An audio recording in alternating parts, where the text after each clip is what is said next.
बोलिए हर हर महादेव, हर हर महादेव, हर हर महादेव शंभो।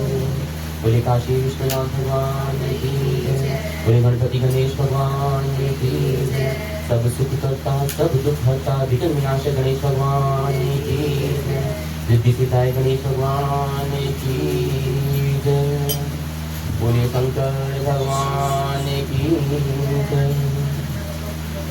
ओंकारा ओंकारा भोले का नाम लगे बड़ा प्यारा, ओंकारा ओंकारा भोले का नाम लगे,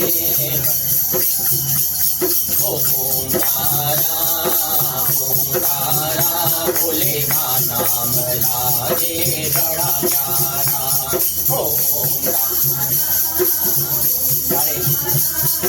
भोले का नाम लागे बड़ा प्यारा। अरे भोले बड़े भोले हैं वो नैन नहीं खोले, भोले बड़े भोले हैं वो नैन, अरे भोले बड़े भोले हैं वो नैन नहीं खोले, भोले बड़े अरे कटा में उनकी गंगा धारा, गंगा धारा भोले का नाम लागे बड़ा प्यारा, ओ जटा में उनकी गंगा धारा, गंगा धारा भोले का नाम लागे बड़ा प्यारा, ओंकारा ओंकारा भोले का नाम लागे बड़ा प्यारा, ओंकार लागे बड़ा प्यारा। अरे भोले बड़े भोले हैं वो नैन नहीं खोले, भोले बड़े ओ भोले बड़े भोले हैं वो नैन नहीं खोले, भोले बड़े भोले अरे कानों में उनके बिच्छू वाला, बिच्छू वाला भोले का नाम लागे बड़ा प्यारा, अरे ओंकारा ओंकारा भोले का नाम लागे बड़ा प्यारा, ओंकारा ओंकारा भोले का नाम लागे बड़ा प्यारा, ओम का नाम। अरे भोले बड़े भोले हैं वो नैन नहीं खोले, भोले बड़े अरे भोले बड़े भोले हैं वो नैन नहीं खोले, भोले बड़े अरे गले में उनकी सर्वमाला, सर्वमाला भोले का नाम लागे बड़ा प्यारा, अरे गले में उनकी सर्वमाला, सर्वमाला भोले का नाम लागे बड़ा प्यारा, अरे ओंकारा ओंकारा भोले का नाम लागे, अरे भोले बड़े भोले हैं वो नैन नहीं खोले, भोले बड़े भोले अरे भोला मेरा है डमरू वाला, डमरू वाला भोले का नाम लागे बड़ा प्यारा, अरे भोला मेरा है डमरू वाला लागे बड़ा प्यारा, अरे ओंकारा ओंकारा भोले का नाम लागे बड़ा प्यारा, ओंकारा भोले का नाम लागे बड़ा प्यारा, ओ भोले बड़े भोले हैं वो नैन नहीं खोले, भोले बड़े अरे भोले बड़े भोले हैं वो नैन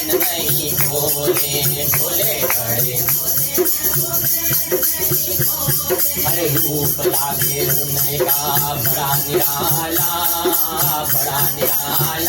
भोले का नाम ला हमें बड़ा प्यारा ओम तारा भोले का नाम ला हमें बड़ा प्यारा अरे ओम तारा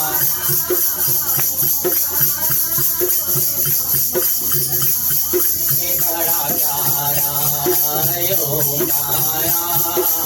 ओम तारा भोले का नाम लागे बड़ा प्यारा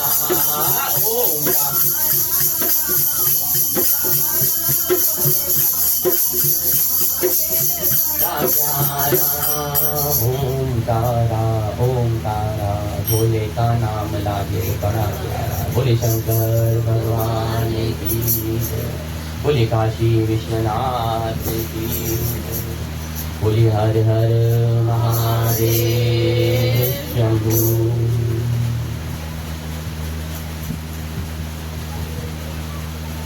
सावन मास की कथा का 7वां दिन सनत कुमार जी के प्रश्न करने पे उनकी जिज्ञासाओं का उत्तर देते हुए भगवान शिव ने उनको वारों का महत्व व्रत तथा अनुष्ठान नियम और उसके फल की जो श्रृंखला चालू करी तो अत्यंत रमणीय और ज्ञानवर्धक उसी श्रृंखला को आगे बढ़ाते हुए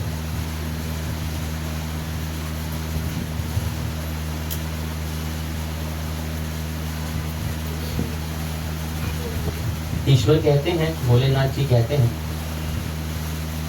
कि हे सनत कुमार जी, अब मैं अच्युतम भौम व्रत का वर्णन करूंगा जिसके अनुष्ठान करने मात्र से वैधव्य नहीं होता। विवाह होने के पश्चात 5 वर्ष तक यह व्रत करना चाहिए और इसे मंगला गौरी व्रत के नाम से भी जाना जाता है। यह पापों का नाश करने वाला है। विवाह के पश्चात प्रथम श्रावण शुक्ल पक्ष में पहले मंगलवार को यह व्रत आरंभ करना चाहिए। केले के खंभों से सुशोभित एक पुष्प मंडल बनाना चाहिए और उसके अनेक प्रकार के फलों तथा रेशमी वस्त्रों से उसको सजाना चाहिए। यह मंडप में अपने सामर्थ्य के अनुसार देवी की स्वर्णमयी अथवा अन्य धातु की प्रतिमा स्थापित करनी चाहिए और उस प्रतिमा की 16 उपचारों से, 16 दुर्वा दलों से, 16 चावलों से और 16 चने की दालों से मंगला गौरी नाम की देवी की पूजा करनी चाहिए तथा 16 बत्तियों से 16 दीपक जलाने चाहिए। दही तथा भात का नैवेद्य भक्ति पूर्वक अर्पित करना चाहिए। देवी के पास ही पत्थर का सिल तथा लोड़ा स्थापित करके, जो सिल बट्टा कहते हैं, उसे स्थापित कर देना चाहिए। 5 वर्ष तक इस प्रकार से करने के पश्चात इसका उद्यापन करना चाहिए और माता को वायन प्रदान करना चाहिए। इसकी विधि क्या है या ध्यान से सुनिए।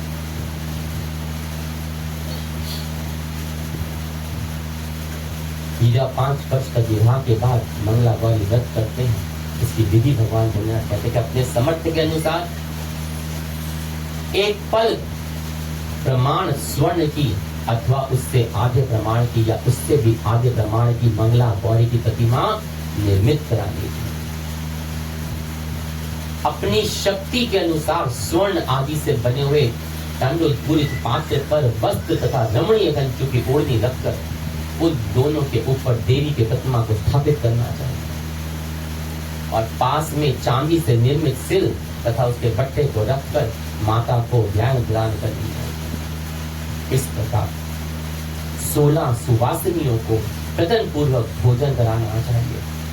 हे विप्र, इस विधि से व्रत करने पर 7 जन्मों तक सौभाग्य बना रहता है और पुत्र पुत्र पौत्र आदि के साथ संपदा विद्यमान रहती है। बोले शंकर भगवान की, बोले गौरा माता की जय, बोले हर हर महादेव। सनत कुमार कहते हैं कि सर्वप्रथम इस व्रत को किसने किया था? हे भोलेनाथ, किसको इसका फल प्राप्त हुआ था। हे शंभु, जिस तरह से मुझे इसके प्रति निष्ठा हो, मेरी निष्ठा, मेरा विश्वास हो, कृपा करके वैसा ही मुझे बताइए। मेरी सुनने की बहुत जिज्ञासा हो रही है। सनत कुमार जी के इस प्रकार जिज्ञासा और उन विश्वास को, अटूट विश्वास को देखकर ईश्वर कहते हैं कि हे सनत कुमार जी, पूर्व काल में कुरु देश में श्रुति कीर्ति नामक एक विद्वान, कीर्तिशाली, शत्रुओं का नाश करने वाला, 64 कलाओं का ज्ञाता और धनुर्विद्या में कुशल राजा हुआ करता था, और पुत्र के अतिरिक्त अन्य सारी शुभ चीजें उस राजा के पास थी। क्या नहीं था? तो खाली पुत्र नहीं था। अतः वह राजा संतान के विषय में अत्यंत चिंतित हुआ और जब ध्यान पूर्वक देवी की आराधना करने लगा, और तब उस कठोर तपस्या से देवी प्रसन्न हो गई और उसको दर्शन दे के वचन बोली कि हे सुवत्र, वर मांगो। श्रुति बोलता है कि हे देवी, यदि आप मुझ पर प्रसन्न हैं तो मुझे सुंदर पुत्र दीजिए। हे देवी, आपकी कृपा से अन्य किसी भी वस्तु का अभाव नहीं है मेरे पास। उनका यह वचन सुनकर पवित्र मुस्कान वाली देवी ने कहा, हे राजन, तुमने अत्यंत दुर्लभ वर मांगा है, फिर भी कृपा वश मैं तुम्हें अवश्य दूंगी। किंतु हे राजेंद्र, सुनिए, यदि परम गुणी पुत्र चाहते हो तो वह केवल 16 वर्ष तक जीवित रहेगा।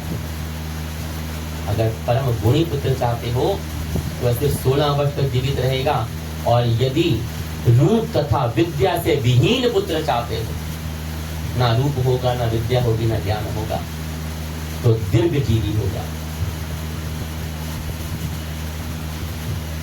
कोई भी ये बात सुनकर चिंता में पड़ जाए, शशुपन्न पड़ जाए।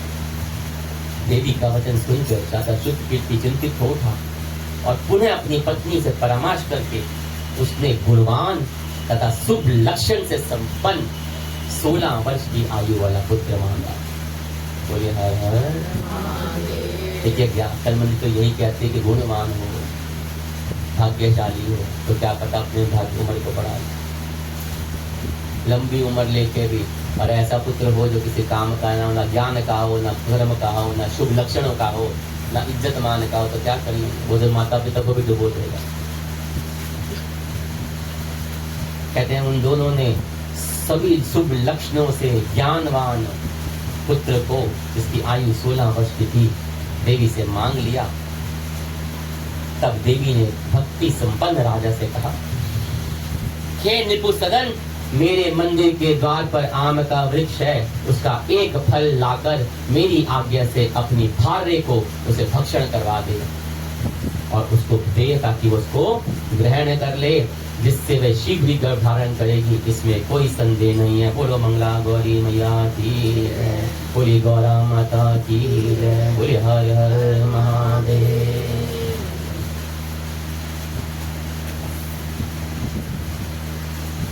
सब हमारे कर्मों का खेल होता है। हमारे भाग्य में क्या लिखा है, क्या नहीं लिखा, वो सब प्रभु जानता है। और भाग्य से जीतना सबसे मुश्किल है। केवल प्रभु कृपा ही है जो हमारे किस्मत की चाबी को, हमारे किस्मत के ताले को खोल सकती है, बदल सकती है। वो जगदम्बा आद्य शक्ति के हाथ में है ना। मेरी किस्मत की चाबी तेरे हाथ है, मेरा खोलो मुकद्दर तो क्या बात है। मेरी किस्मत की चाबी तेरे हाथ है, मेरा खोलो मुकद्दर तो क्या बात है। मेरी किस्मत की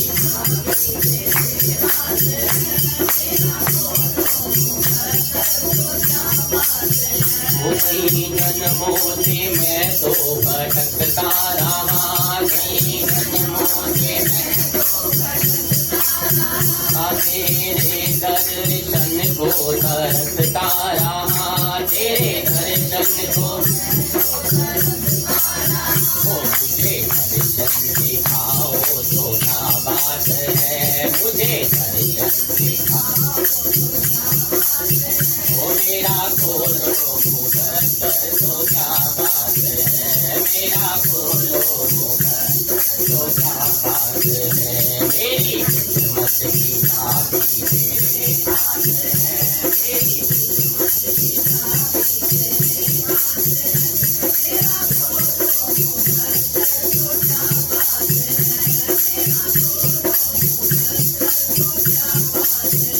तेरे दर पे आके मैं खड़ा हूँ मैया,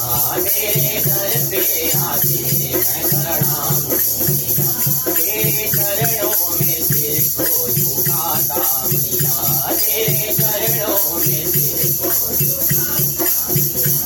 मुझे अपना बना लो तो क्या बात है, मुझे अपना बना लो क्या बात है, वो मेरा खोलो मुकद्दर तो क्या बात है, मेरा खोलो मेरी किस्मत की चाबी तेरे हाथ है, मेरी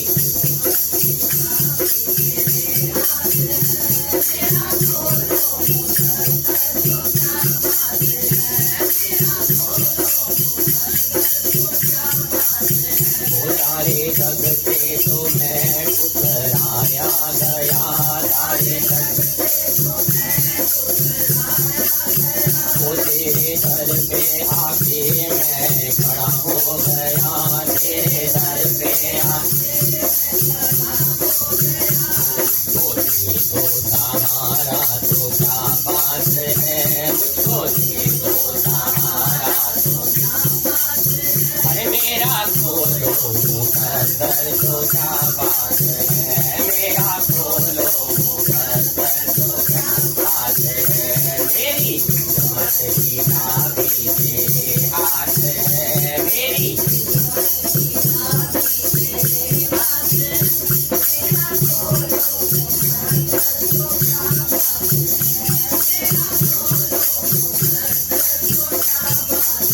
वो तूने लाखों की बिगड़ी बनाई है माँ, तूने वो मेरी बाली जो देर लगाई है माँ, मेरी मेरी बिगड़ी बना दो तो क्या बात है, मेरी बिगड़ी बना दो तो क्या बात है, मेरा खोलो मुकद्दर तो क्या बात है, मेरा खोलो मुकद्दर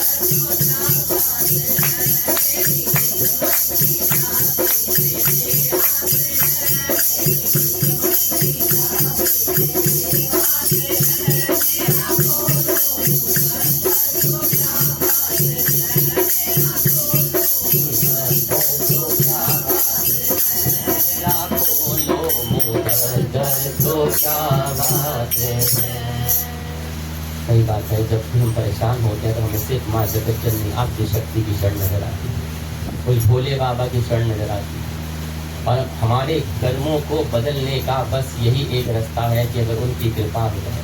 उसी तरह राजा शुद्ध कीर्ति ने जब कोई रास्ता नहीं दिखा तो प्रभु की शरण में उनकी आराधना करी और माँ जगत जननी से ये वर मांगा। जब मैया ने ये कह दिया कि जाओ उस आम मेरे मंदिर के बाहर जो आम का वृक्ष है वहाँ का फल एक तोड़ के लाओ, अपनी पत्नी को खिला दो, उसी प्रकार प्रसन्न होकर राजा ने वैसे ही किया, अपनी पत्नी को वो फल ला के दिया, उसकी पत्नी ने गर्भ धारण कर लिया। बोलिए हर हर महादेव। 10वें महीने में उसने देवतुल्य सुंदर पुत्र को जन्म दिया और हर्ष तथा शोक से युक्त, हर्ष भी था कि पुत्र हुआ और शोक भी था, इसे 16 साल तक की उम्र होगी। राजा ने बालक का जात कर्म आदि संस्कार किया और शिव का स्मरण करते हुए उसका नाम चिरायु रख दिया। चिरायु। इसके बाद पुत्र के 16 वर्ष के होने पर पत्नी सहित जो 16 वर्ष का हुआ तो राजा दोनों चिंता में पड़ गए, विचार करने लगे यह पुत्र बड़े कष्टों से प्राप्त हुआ है, बड़ी मिन्नतों से मन्नतों से प्राप्त हुआ, और इसकी दुखद मृत्यु अपने सामने कैसे देख सकेंगे हम। और ऐसा पुत्र विचार करके राजा ने पुत्र को उसके मामा के साथ काशी नगरी में भेज दिया। प्रस्थान के समय राजा की पत्नी ने अपने भाई से कहा कि पापिट का वेश धारण करके आप मेरे पुत्र को काशी ले जाइए। मैंने भगवान मृत्युंजय से पूर्व में पुत्र के लिए प्रार्थना करते हुए कहा था कि हे विश्वेश, आप जगतपति की यात्रा के लिए मैं उस पुत्र को अवश्य भेजूंगी। अतः भाई आप मेरे पुत्र को आज यहाँ से ले जाइए और सावधानी पूर्वक इसकी रक्षा कीजिएगा। और अपनी बहन की यह बात सुनकर भांजे के साथ तो मामा काशी नगरी को चल दिया। बोले शंकर भगवान की जय, बोले हर हर महादेव, काशी विश्वनाथ भगवान की जय। अब पहले तो कोई घोड़ा गाड़ी ट्रेन हवाई जहाज तो होते नहीं थे। अब कई दिन तक चलते चलते आनंद नामक नगर में पहुंच गए दोनों मामा भाई। और वहां सभी प्रकार की सिद्धियों से संपन्न वीरसेन नामक वाला राजा रहता था। और राजा की एक सर्व लक्षण संपन्न युवा अवस्था प्राप्त मनोहर तथा रूप लावण्य से मंगला गौरी नामक एक कन्या थी। सभी उपमानों को तुच्छ करके सौंदर्य अभिवृद्धि को प्राप्त वह कन्या किसी समय सखियों के साथ नगर के वन में क्रीड़ा खेलने आई हुई थी। और उस समय चिरायु तथा उसके मामा भी वो दोनों उस उपवन में पहुंच गए और वहाँ आराम कर रहे थे। उन्होंने कन्या को देखने की लालसा से वहाँ विश्राम करने लगे। उनका बच्चियां खेल रही हैं, चलिए वो विश्राम करके देखने लगे।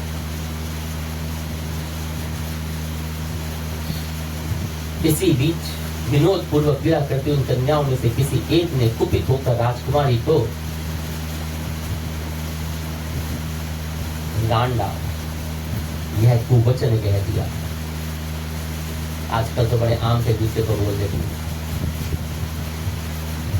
सास भी बहू को बोल देती है, बहू सास को बोल देती है, वीरांजनी को बोल देती है। लेकिन ये नहीं पता इस शब्द में कितना होता। पहले लोग गुस्से में भी ये शब्द नहीं बोलते।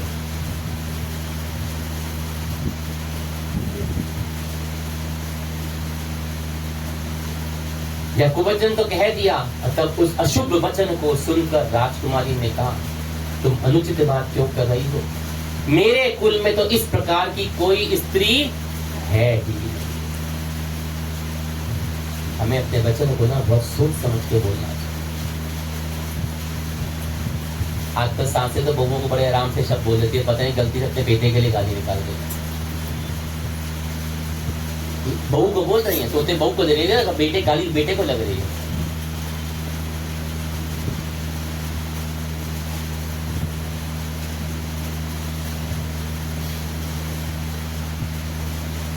तूने बड़ा गलत शब्द बोला है, अशुद्ध शब्द बोल दिया। मेरे पूरे कुल में ऐसी कोई स्त्री नहीं। मंगला गौरी की कृपा से तथा उनके व्रत के प्रभाव से विवाह के समय जिसके सिर पर मेरे हाथ से अक्षत पड़ेंगे, हे सखी, वह यदि अल्पायु वाला भी होगा तो भी वो चिरंजीवी हो जाएगा। इतना तेज है इस मंगला गौरी व्रत के। इसके बाद वो सभी कन्याएं अपने अपने घर को चली गई। बोलिए शंकर भगवान की जय, बोलिए हर हर महादेव। आजकल तो अपनी बेटियों को, बहुओं को इन सब व्रतों से, तीज त्योहारों से वंचित करते जा रहे हैं, अपने संस्कारों से वंचित करते। क्योंकि आगे सासों को नहीं पता होता तो बहुओं को कैसे खाएं। वही अपनी शॉर्टकट मारने पर लगी हुई है। सत्संग में आने को दुनिया कर दी होती है।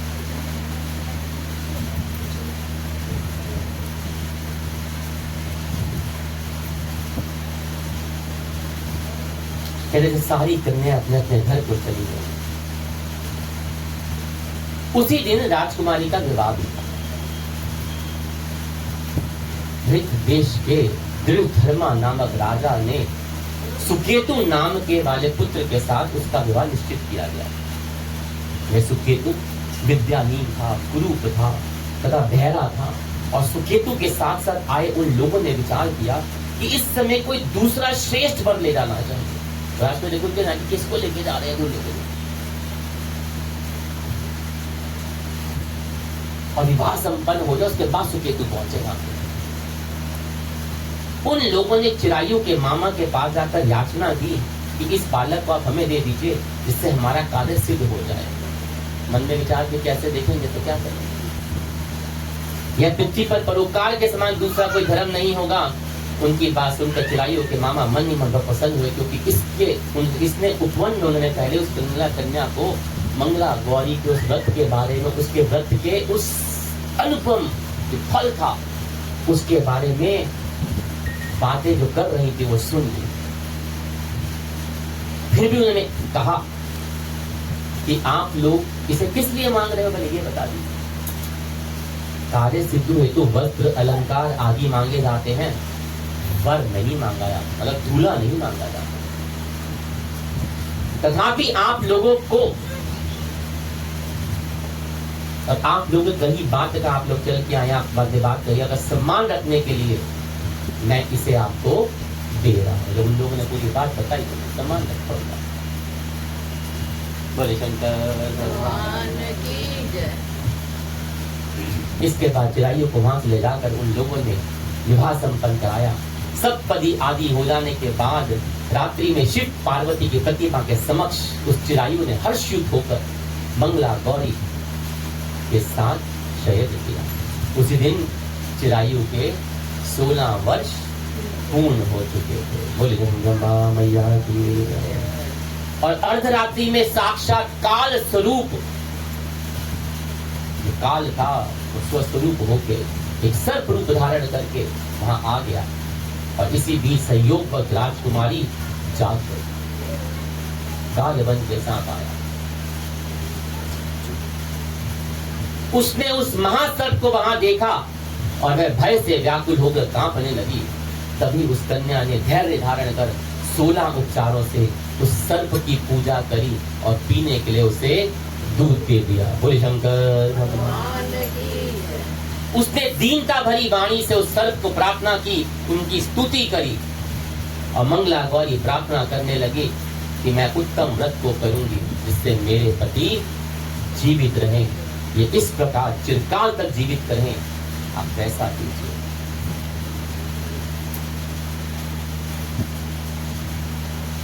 इतने में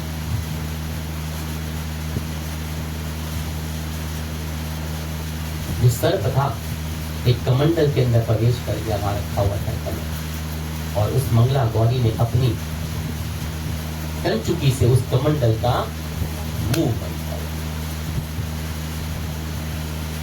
और उसे बांध दिया। इसी बीच उसका पति अंगड़ाई लेकर जागा, उठ गया और भूखी से बोला, हे प्रिय मुझे भूख लगी है। तब व्यक्ति माता के पास जाकर खीर लड्डू आदि पकवान ले आई और उसके द्वारा दिए गए भोज्य पदार्थों को उसने प्रसन्न मन से ग्रहण करा। भोजन के पश्चात हाथ धोते समय उसके हाथ की अंगूठी नीचे गिरी। तांबुल खाकर पुनः सो गया। तांबुल खाया, सो गया। इसके बाद मंगला गौरी कमंडलू को फेंकने के लिए जाने लगी। विधि की कैसी गति होती है कि जैसे ही कमंडलू उसने भार की ओर, उस कमंडलू में से भार की ओर एक जगमग करती हुई हार कांति को लेकर एक ऐसी रोशनी कांति को लेकर कि वो आश्चर्यचकित हो गए। कमंडलू के अंदर से कैसी ये रोशनी निकल रही है और जगमगा रही है। घट में स्थित उस हार को उसने अपने कंठ में धारण कर लिया। इसके बाद कुछ रात शेष रहते ही चिरायु का मामा आया, उसे ले गया। इसके बाद वर पक्ष के कुछ लोग सिद्धवतु के को वहां से ले गए और उसे देख मंगला गौरी ने कहा कि यह मेरा पति नहीं है। तब सभी ने उससे कहा, हे शुभे तुम ये क्या बोल रही हो? यह तुम्हारा कोई परिचायक हो तो उसे तुम यहाँ लेकर बोला बताओ। मंगला गौरी बोली, जिसने रात्रि में 9 रत्नों से बनी अंगूठी दी है, उसकी उंगली में इसे डालकर परिचायक निशानी देख लो। गिरवी ना अंगूठी उसके हाथ से। मेरे पति ने रात्रि में मुझे जो हार दिया था उसके रत्नों का समुदाय कैसा है, यह बात को यह बताएं। यह कोई अन्य ही है, ये मेरा पति चिरायु नहीं है। इसके अतिरिक्त रात्रि के में आम सींचते समय उनके पैर में कुमकुम से लिप्त हो गया था, वही मेरी जांग पर अब भी विद्यमान उनके पैर के निशान। आप सब लोग शीघ्र देख लें। साथ ही रात में परस्पर भाषण तथा भोजन आदि में जो कुछ किया गया था, यदि यह व्यक्ति बता दे तो निश्चय मेरा पति है, अन्यथा मेरा पति नहीं है। बोले शंकर भगवान की। इस प्रकार के वचन सुनकर सभी लोग ठीक है कहने लगे, किंतु जब एक भी बात नहीं मिली तो सभी ने सुकेतु को उसका पति होने से मना कर कि वाकई ये पति नहीं। जो कोई बात मिली, ना अंगूठी मिली, ना पैर का निशान मिला, ना भोजन मिले, ना भाषण मिला, ना कुछ मिला। वर पक्ष वाले जिस तरह आए तो उसी तरह वहां से चले गए। बोले शंकर भगवान। उसके बाद अपने वंश को बढ़ाने वाले महान यश से संपन्न तथा परम मनस्वी मंगला गौरी के पिता ने अन्न पान आदि का सत्र चलाया। उन्होंने वर पक्ष का वृतांत कानों कान सुन लिया कि स्वरूप से कुरूप होने के कारण लोगों के द्वारा किसी अन्य वर को उनके समक्ष आदर लाया गया था, और तब उन्होंने अपनी कन्या को पर्दे के भीतर बिठा दिया। उन्हें अपनी कन्या का सारा सच उनके सामने आगे लड़के वाले बता दिया कि ऐसी ऐसी कथा की कुरूपता हमने सिर्फ उसके कुरूपता को छुपाने के किसी अन्य वर को ला के सामने कर दिया। उसके बाद 1 वर्ष तक बीत गया, और 1 वर्ष बीतने के बाद यात्रा करके चिरायु अपने मामा के साथ यह देखने आया कि विवाह के बाद वहां क्या हुआ था।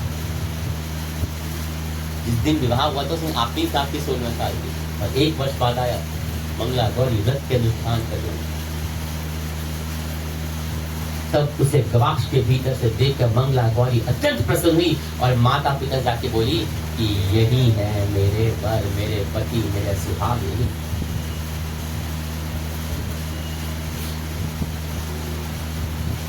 यही है हमारे कर्मों का लेखा जोखा।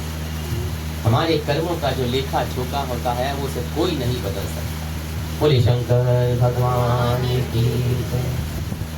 जब जो भोले पे विश्वास करते हैं ना, वो कभी नहीं डूबते। कह देना डमरू वाले से तेरे द्वार पुजारी आया है, कह देना थाली है ना लोटा है, ना थाली है ना लोटा है, ना लोटा कलशा आया है, कह देना डमरू वाले से तेरे कह देना डमरू वाले से ना रोली है ना मोली है, बस मन की माला लाया है, ना रोली है ना मोली है, बस मन की माला लाया है, कह देना डमरू वाले से तेरे द्वार पुजारी आया है, कह देना ना लड्डू है ना पेड़ा है, बस भाव कबाब ये लाया है, ना लड्डू है ना पेड़ा है, बस भाव कबाब ये लाया है, कह देना डमरू वाले से तेरे द्वार पुजारी आया है, कह देना डमरू वाले से तेरे